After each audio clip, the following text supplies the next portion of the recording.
चलती रही हजारों नारियां जौहर की ज्वालाओं में कि भेड़िए फिर भी बोलते हैं।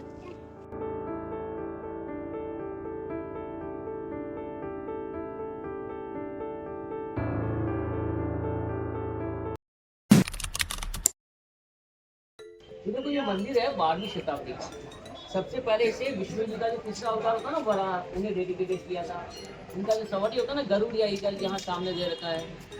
प्रथम हमले में अलाउद्दीन ने तोड़ दिया, तो 15वीं शताब्दी में महाराणा कुंभा ने इनका रिपेयर करवाया और विष्णु जी की जगह राधा कृष्ण बलराम जी का नया मूर्ति स्थापित करवा दिया। तभी के इस मंदिर को कहते हैं कुंभा स्वामी मंदिर। आप सामने से देखेंगे सोमनाथ, आप साइड से देखेंगे ब्रह्मपुत्र और पीछे से हाइट देखेंगे तो उड़ीसा में जगन्नाथपुरी की तरह दिखाई देता है।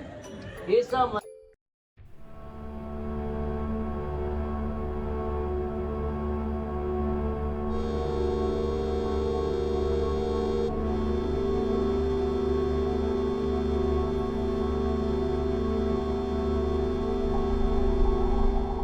7वीं शताब्दी में मौर्य वंशियों ने बनाया था।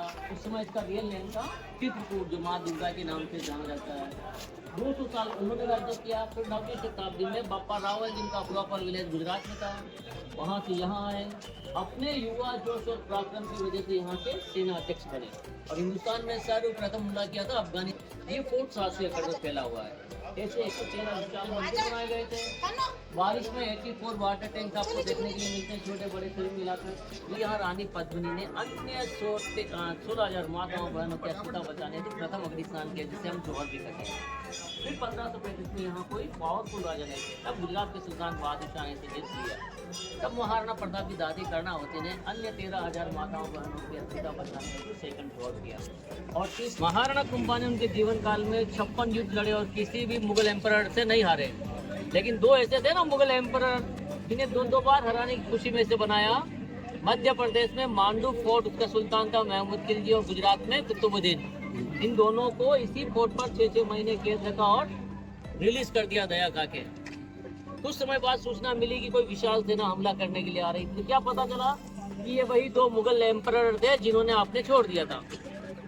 फिर भी इनका कॉन्फिडेंस देखो कि इन्होंने क्या कहा, आप मेवाड़ में मत आइए, यहाँ के आप हार जाएंगे तो मेरे ऊपर कलंक लग जाएगा। घर में बुलाया, मारा और हार गए। इंदौर के पास में एक विशाल मैदान है सारंगपुर, जहाँ इस विशाल सेना को हराया ना, इस विजय को याद रखने के लिए इसे सेलिब्रेट किया गया विजय स्तंभ के रूप में। बनाने के लिए 10 साल का समय लगा, 90 लाख रुपए का कर्जा आया। 122 फीट की हाइट है, 157 सीढ़ी है।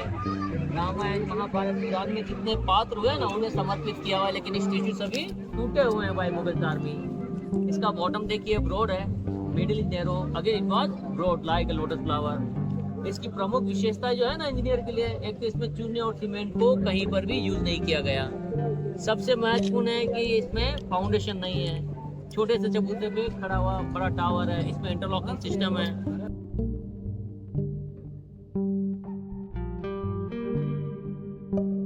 उनका नाम था विक्रमादित्य, और जो मिनिस्टर उन्हें समझाने वाले थे उन्हें भी यहाँ से हटा दिया। तो यहाँ की सामाजिक, आर्थिक, सैनिक स्थिति सब कमजोर हो गई। तब गुजरात के सुल्तान बहादुर शाह ने हमला किया। तो रानी कर्णावती को इस बात का पता चला तो सभी मंत्रियों को लेटर लिख के बुलाया। लेकिन उनका आंसर ये क्या था, अगर आप किसी की भी इंसल्ट करेंगे तो आपकी दहलीज पे कोई कदम नहीं रखेगा। तो न तो वो आए न उन्होंने सेना भेजी। यहाँ एक छोटी सी बटालियन थी, बड़ी बहादुर से फाइट किया। लेकिन युद्ध में जब केसरिया झंडा झुक गया तो यहाँ लेडीज को पता चल गया हम हार की कगार पे हैं, क्योंकि 7 गेट तोड़ने और बाकी रह गए थे। सभी उससे पूछा क्या करना, तो उन्होंने क्या कहा कि ये मुगल सेना हाथ लगाना तो दूर, कोई बुरी नजर भी हम पे न डाले, उससे पहले हम अग्नि स्नान के लिए निश्चय करते हैं। अब इतिहास में जो इनका वर्णन दिया कि नई शादियां वाली दुल्हनें थी, कुछ माताएं बहनें प्रेगनेंसी के अलग अलग पीरियड में थी, तो कुछ बच्चे ऐसे थे मिल्क फीडिंग करने वाले, और 5 साल के छोटे बच्चे को मेला दिखाना का बहाना करके लाए। ये गार्डन देख रहे हैं, पीपल का पेड़ पूरा, यही गार्डन 40-50 फीट गहरा गड्ढा था। इसमें विशाल सीता प्रज्वलित की गई और 13,000 माताएं अपने बच्चों को साथ लेते हुए आग में जंप कर गई थी। ये पूरा जोर स्थल है, सती स्थल था, शमशान घाट था, राजघाट था। वो सामने गेट देखते हैं, उसे पूर्वी जौहर गेट कहते हैं। और जहाँ से अभी अपन आए ना, इसे कहते हैं उत्तरी जौहर गेट, जहाँ से प्रवेश करके अपनी अस्मिता बचाती थी। और करने से पहले इस मंदिर में पूजा की जाती थी। पूजा करने से इसके पीछे एक तालाब है जहाँ स्नान किया जाता था, होली वाटर फॉल है ये। अभी ऊपर बहुत सारे तालाब आप देखेंगे, उसका पानी इंटरनली आ रहा है। जहाँ से आ रहा था तो 1100 ईयर्स पहले किसी शख्स ने पत्थर के ऊपर गाय का माउथ बनाया और वहाँ लगा दिया, तभी से इसे कहते हैं गौमुख कुंड। शताब्दी में 1300 साल पुराना, शताब्दी 7वीं थी, ठीक है। लेकिन इतिहास में लिखा गया ये तो महाभारत कालीन है, पांडवों के समय का। अज्ञातवास में आप ऑल ओवर इंडिया में उनके अवशेष देख सकते हैं। तो यहाँ एक ऋषि थे निर्भयनाथ, उनकी जगह है ये तपस्या करने के लिए। तो उनके बारे में कुछ किंवदंतियां हैं कि जरना जरे गौमुख भरे निर्भयनाथ की ठो, करोड़ करोड़ जो कोई तपस्या करे तब तो आवे गढ़ चित्तौड़। घर में गढ़ चित्तौड़गढ़, बाकी सब गढ़ैया, ताल में ताल गोपाल ताल, बाकी सब तलैया, राजा में रामचंद्र, बाकी सब रजैया, और रानी में रानी पद्मावती, बाकी सब रनैया। ये यहाँ की माइथोलॉजी है। आपने उदयपुर देखा है, आप देखेंगे, देखो उदयपुर इस डायरेक्शन में है। 450 साल पहले राजधानी को उधर शिफ्ट कर दिया था, तो ये फोर्ट खाली पड़ा रहा, तो बारिश के द्वारा जो मिट्टी बह के इससे गड्ढा भर गया था। आर्कियोलॉजी ने इसकी प्रमाणिकता जांचने के लिए इसकी खुदाई करवाई, तो कई मीटर राखी पाई गई, हड्डियां, ऑर्नामेंटेड, तब जाके इसे डिक्लेयर किया यही रियल जौहर स्थल है। सो आज भी उन माताओं, बहनों, बच्चों की रियल लाइफ से पहले डेथ हो गई, उनकी आत्माओं को शांति प्रदान करने के लिए यहाँ जगह करते हैं। ब्लैक बोर्ड दिखाई दे रहा है ना जौहर स्थल पे, यहाँ पर आज भी इनके लिए स्लोगन दिया हुआ है कि जलती रही हजारों नारियां जौहर की ज्वालाओं में, कि भेड़िए फिर भी मौनते हैं। हमें पढ़ाया गया अकबर महान तो महाराणा प्रताप कौन थे, जबकि सच पूछा जाए ना तो अकबर ने उसकी लाइफ में कभी फेस टू फेस फाइट नहीं किया, हमेशा उनकी बहादुरी के किस्से सुनकर डरा करता था। फिर भी कहते हैं महाराणा प्रताप इनके वंशजों में सबसे छोटे कद के थे, 7.5। इनके दादा परदादा इनसे बड़े थे, लेकिन इतिहास में कोई दर्ज नहीं है उनकी भी लंबाई। तो उन्होंने कहा कि इसके अंदर जो मूर्ति है ना, वो आप देख पाएंगे 9 फीट की मूर्ति है, उसके सामने क्रॉस पेयर करके बैठा करते थे, उनके ललाट पे तिलक लगाते थे, फिर युद्ध में जाते थे। वो लंबाई आप स्वयं सपोज कर पाएंगे क्या रही होगी, ठीक है।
लेकिन उसके नीचे बेसमेंट है। वो बेसमेंट क्या, सर्दी में तो गर्म रहता है और गर्मी में ठंडा। इतने पानी को गर्म होने में समय लगता है, तब तक तो कमरे ठंडे और पानी गर्म, तो दीवारें गर्म, तो अन्य कमरों की वजह से तो कमरे गर्म रहा करते थे। देखो गुड़ पठार आपको दिखाई दे रहा है ना, हाइट दोनों की बराबर है, लेकिन वहाँ पानी नहीं है और यहाँ पानी की कमी नहीं है। उदयपुर देखिएगा आप, ऐसी ट्रायंगल पहाड़ियों के मध्य में, जिसके टॉप पे पानी नहीं टिका, और पेंदे में तो उदयपुर तो झीलों की नगरी कहते हैं, वहाँ आपको बहुत सारा पानी दिखाएगा। ये कमल की जड़ को कुछ महीने में यूज कर लेंगे तो पानी का लेवल कम होगा। ये राम तुलसी लगी हुई जो भगवान की चढ़ती है, राम तुलसी भगवान के चढ़ती है। और आपने देखा होगा 700 एकड़ में अत्यधिक सीताफल के पेड़ है। सीताफल को भी रेशे को डिकम्पोज किया जाता है, हर तालाब को गंदा नहीं किया जाता, इस प्रकार के तालाबों को यूज किया जाता है। पत्थर रख के साल को गलत, ये यहाँ से नीचे जाने का रास्ता जल महल में है ना, ये वाला। यहाँ मिरर लगे थे 45 डिग्री से झुके हुए।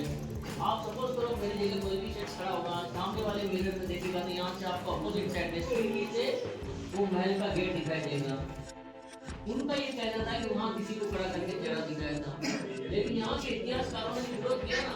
उन्होंने ये कहा अगर चेहरा ही दिखाना होता तो एक मिनट का उपयोग करते चेहरा दिखा के हटा देते, क्योंकि किसी के भी घर में ऐसी घटनाएं घटी तो प्रचार नहीं करना, घुमाने की कोशिश करना। फिर तो राणाओं की बात हुई, फिर इन्होंने दूसरा नोटिस कर दिया कि 3 वोट क्यों लगाया। तो उन्होंने ये बताया कि यहीं से खड़े खड़े आप इस खिड़की से किनारा देख सकते हैं, एक माइक्रो सेकंड में यहाँ देखेंगे तो अपोजिट साइड वाला किनारा देख पाएंगे। ये 2 खिड़की, ये 2 मिरर भी वही काम किया करते थे। प्रॉपर सुरक्षा रूम का जहाँ लेडी थी रानी पत्नी के महल की सुरक्षा करते थे सीटों में। देखो यहाँ तो बहू बेटी माँ बहन बच्ची ने सभी ने मरना स्वीकार किया, लेकिन किसी ने झुकना स्वीकार नहीं किया है। वो जो माताएं बहनें कभी भी दो तब्दीली तैयार रहती ना, तो वो पहले भी कर सकती है। यहाँ के इतिहास में ये डिस्कस नहीं करा कि देश आजाद होने के बाद जो 5 एक्सप्रेशन डिस्कस है ना, इन्होंने अकबर को ग्रेट कर दिया और महाराणा प्रताप को हारा होता है, जबकि हारे नहीं। युद्ध को छोड़ देना युद्ध नीति कहलाती है, अपनी रणनीति कहलाती है, क्योंकि रण छोड़ रहा है दूसरा भी पहला है। ये वास्तविकता के लिए मैंने आपको बता दिया, ठीक है।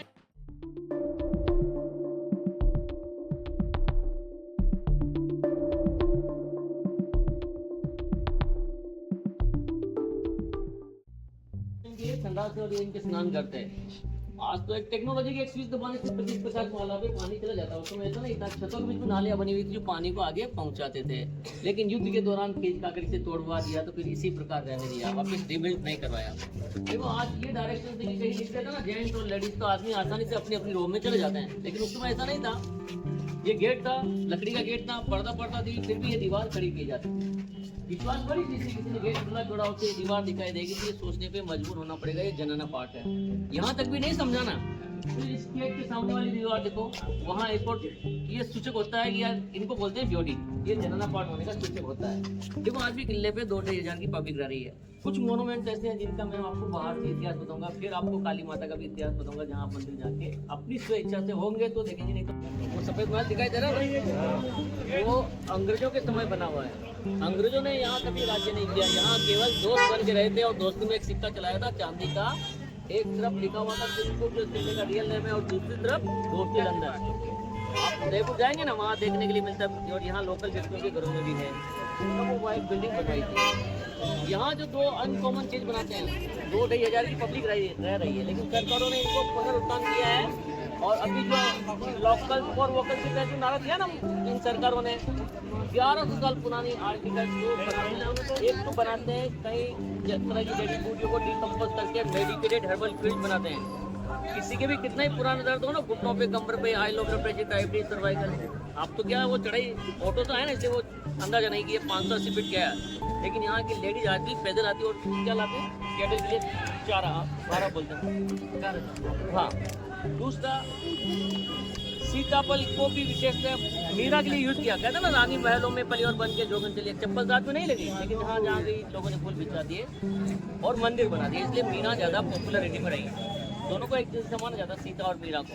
तो आज भी उनके नाम से पद्मावत साड़ी और मीरा साड़ी उनके नाम से यहाँ के व्यक्ति बनाते हैं, कि देते हैं किसी को नहीं, क्यों कि मोर देन मोर यहाँ के व्यक्ति कितने जाके कहीं गुना दाम पे बेच देते हैं, इसलिए अपन को देख मंदिर देखेंगे ना, इसके सामने एक कुंड है, उसे सूरज कुंड कहते हैं। जब अलाउद्दीन खिलजी ने उसमें गाय को काट के डाल दिया, इसका मंदिर सहित मूर्ति तोड़ दी, तो दोनों की पवित्रता समाप्त हो गई थी। फिर बाद में इसमें काली माता, अम्बे माता का नया मूर्ति स्थापित करवाया, और जहाँ पर भी माँ काली का नया मंदिर बनता ना, तो जोत कलकत्ते से लेके आते हैं काली का शक्तिपीठ जो है। हालांकि महिषासुर को मैसूर में किया था माँ कालिका ने चामुंडा का रूप धारण करते हुए।